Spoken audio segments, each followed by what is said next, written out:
Ya Rasulullah, sungguh sampailah kelebihan kata di silun, bahawa sungguh kebangkit kata itu akhir anbiya, dan disebut nama kata pada awal.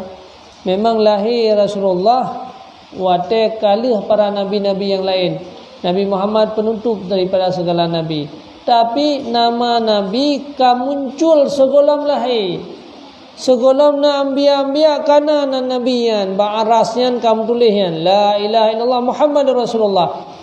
Sehingga ada khalal Nabi Adam, ya Allah sawayan Muhammad. Mungkin Muhammad orang biasa ne pejandring nama dengan nama rawana.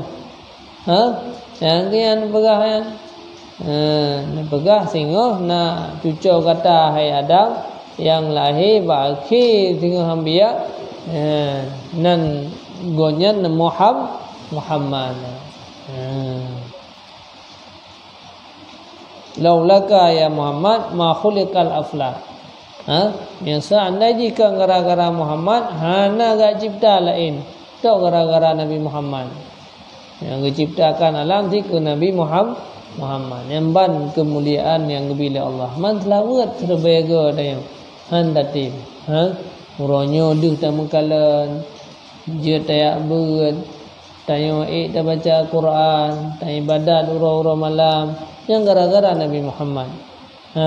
Gara-gara Nabi Muhammad mendoakan dia. Maka berdua-dua muslawat. Nakala Allah Taala, wa idz akhadna minan nabiyyina mitsaqahum wa minka wa min Nuhi wa Ibrahim. Ayatnya. Ketika kamu jadikan daripada anbiya, kamu jadi akan janji mereka itu, dan kata dan Nabi Nuh dan Nabi Ibrahim. Wa bi abi wa anta wa ummi, demi Allah wahai Rasulullah, sungguh sampai berita baklun daripada kelebihan kata bahawa sungguh ahli neraka jahanam merindukan oleh mereka itu bahawa nalah mereka itu sungguh taat akan kata. Padahal mereka itu di dalam lapisannya neraka yang diazabkan akan mereka itu. Dan berkata mereka itu, Allah celaka hati kamu taat akan Allah dan kamu taat akan Rasulullah. Jadi ahli neraka tengok kai dalam lapisan neraka tengok gazab cinta taat bahawa taat Nabi Muhammad. Nyanduk tengok azab cinta taat berikatan Nabi Muhammad. Ya Rasulullah, la in kana Musa bin Imran a'tahu Allah hajran tafajjar minhul anhar famadha ya'ji min asabi'ika hina nabi'a minhal ma. Wahai Rasulullah, adalah Nabi Musa alaihi salam gebila Allah batai itu bit dari batai yaitu pancaran air. Terpancar ia batai lagi sepat dengan tungkat Nabi Musa.